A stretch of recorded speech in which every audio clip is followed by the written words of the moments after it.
Hey everyone, so I am finally sitting down to do, don't mind Henry in the background, finally sitting down to do the floss versus floche video.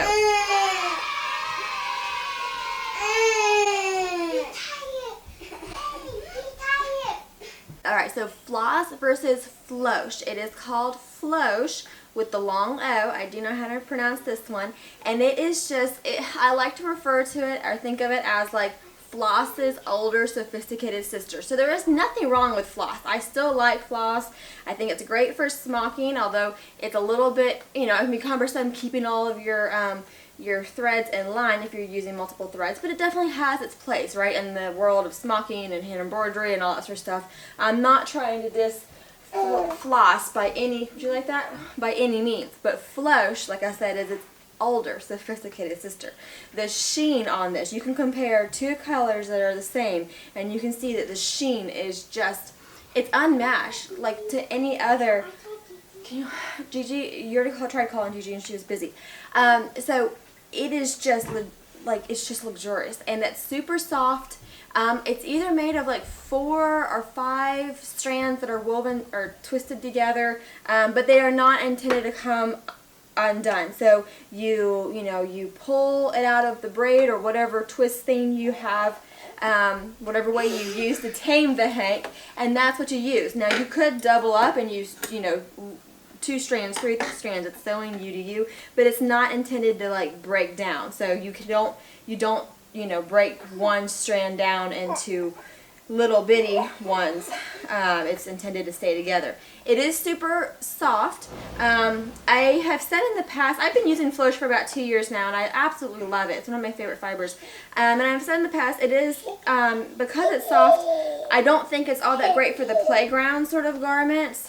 I am, though, testing that theory out with the fall kit Audrey has taken to that dress. And I mean, that sucker has seen some dirt and some rolling around and some playing outside, and we will see how it looks at the end of the year. But so maybe it's stronger than I think, I don't know, but it is super, it's a soft, lovely fiber. It's great for shadow work embroidery. I do these little braids, and I have a ton of colors on my website, and I'm constantly getting new combinations of them, and I've got so many colors, guys. It's kind of getting out of hand. But I just love this stuff. And the thing about floche is that there's a ton of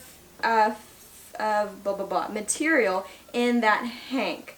So it might appear like it's very costly, and it can be costly to get into it and get a collection of colors, which is why I've done the braids. So whether you're going for pastels or bold colors, I've got some primaries and secondary braids. I've got some lovely jewel-toned rainbow braids. I've got a duck braid. Any rate, so it can be a little bit pricey to get into it. Like I said, the braids make it a little bit easier, and then once you have the braid, the colors are on there. So if there's a color you really like, then you can go and buy a whole hank from Farmhouse. I am not really going to be selling the whole hank, so it's not really my deal. I'm just really liking the braid things. Anywho, so yeah, there's a lot of material in that hank. It's called a hank as opposed to a skein, and you have to tame that hank. I do have a video on my channel of how to tame the hank. I think I'm going to do adding another video of like ways you can get into trouble while you're trying to tame, things to look out for, because I have tamed a lot of hanks now. What else is it?